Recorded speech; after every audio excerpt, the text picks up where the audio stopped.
దివ్యోత్సవంతో శ్రీశైలంలోని శ్రీగిరి కొత్త శోభను సంతరించుకుంది. దక్షిణ కాశీగా భక్తులు భావించి దర్శించి తరించే ఆది దంపతుల బ్రహ్మోత్సవాలు శ్రీశైలంలో కొనసాగుతున్నాయి. నమ్మకం, చమకం, రుద్రం శ్రీగిరిపై మారుమోగుతున్నాయి. 11 రోజుల పాటు శ్రీశైలం మల్లన్న బ్రహ్మోత్సవాలు జరగనున్నాయి.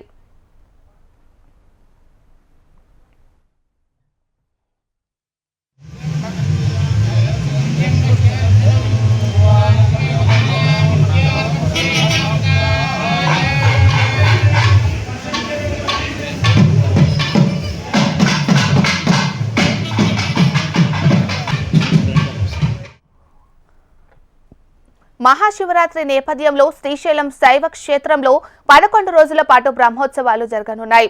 బ్రహ్మరాంబిక సమేత మల్లికార్జున స్వామి మహాశివరాత్రి బ్రహ్మోత్సవ వేడుకలు చూసేందుకు ఆబాల గోపాలం శ్రీగిరికి తరలివస్తున్నారు. బుధవారం ఉదయం యాగశాల ప్రవేశం చేసిన వేద పండితులు బ్రహ్మోత్సవాలకు శ్రీకారం చుట్టారు. బ్రహ్మోత్సవాల నేపథ్యంలో ఈ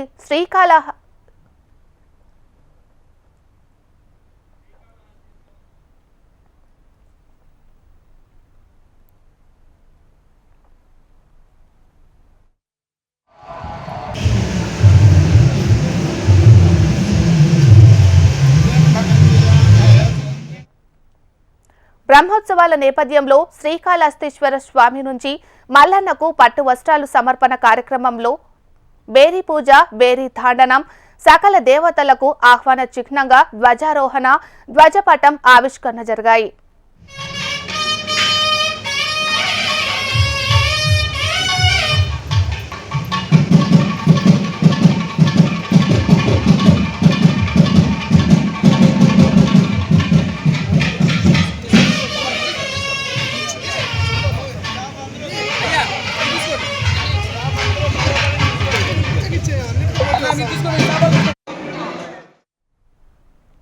బ్రహ్మోత్సవ వేడుకలకు బెజవాడ దుర్గమ్మ దేవస్థానం నుంచి ఈ రోజు శ్రీశైల మల్లన్న దంపతులకు పట్టు వస్త్రాలు వస్తాయి.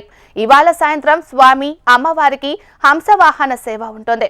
రేపు కాణిపాక వినాయక స్వామి దేవస్థానం నుంచి మల్లికార్జున స్వామికి పట్టు వస్త్రాల సమర్పణ జరుగుతుంది. రేపు సాయంత్రం మయూర వాహనంపై ఆది దంపతుల గ్రామోత్సవ సంబరాలు జరుగుతాయి. ఎల్లుండి సాయంత్రం రావణ వాహనంపై మల్లికార్జున స్వామి దర్శనమిస్తారు.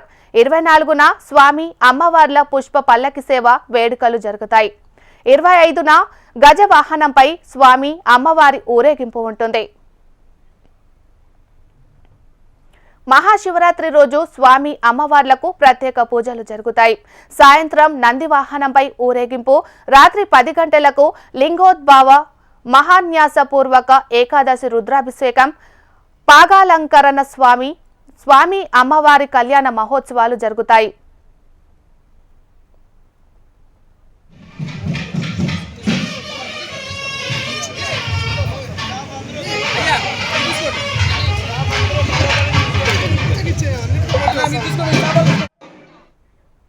మహాశివరాత్రి బ్రహ్మోత్సవాల్లో భాగంగా 27న రాధాంగ దేవత బలి సమర్పణ, హోమం, స్వామి అమ్మవారి రథోత్సవం, పల్లకి సేవ, తెప్పోత్సవం నిర్వహిస్తారు. 28న పూర్ణాహుతి, కలశోద్వాస, అవర్బంధ, వసంత ఉత్సవం, త్రిశూల స్నానం ఉంటాయి. సాయంత్రం సదస్యం, నాగవల్లి, ఆస్థాన సేవతో పాటు రాత్రికి ధ్వజారోహణ కార్యక్రమం జరుగుతుంది. మార్చి 1న బ్రహ్మోత్సవాల ముగింపు నేపథ్యంలో స్వామి అమ్మవారికి అశ్వసేవ, రాత్రికి పుష్ప ఉత్సవం, శయనోత్సవం, ఏకాంత సేవతో ఉత్సవ వేడుకలు ముగుస్తాయి.